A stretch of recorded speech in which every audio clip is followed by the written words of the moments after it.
नमस्कार जी, कैसे हैं आप सभी।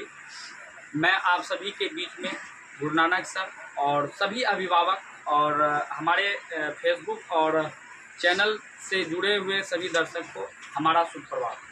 तो आज हम क्लास 9th में हैं और 9th में हमने साइंस पढ़ा करके यहाँ पे कुछ टेस्ट लिए बच्चों का। उस टेस्ट में कुछ बच्चे सब टाइमिंग वाइज के हिसाब से कॉपी अभी जमा किए, जिसमें हमारा दिल गार्डन सा हो गया। तो हमने सोचे कि अपने फेसबुक पेज पर उन बच्चों को भी साझा किया जाए जो क्लास में अच्छा समय पे करते रहते हैं। तो चलिए हम आपको उन बच्चों से एक बार दर्शन कराना चाहते हैं। तो उधर से एक बार कैमरा दिखाने का प्रयास करेंगे। तो वो है विक्की कुमार, है ना, ये है सौरभ कुमार और उसके बाद ये गुलशन कुमार है, ये हो गया पूनम हासदा, ये हो गया फुलमुनी हासदा और ये हो गया आशा मराठी। तो और मिलते हैं नेक्स्ट अपडेट आप लोगों के बीच नेक्स्ट अपडेट के साथ। जय हिंद।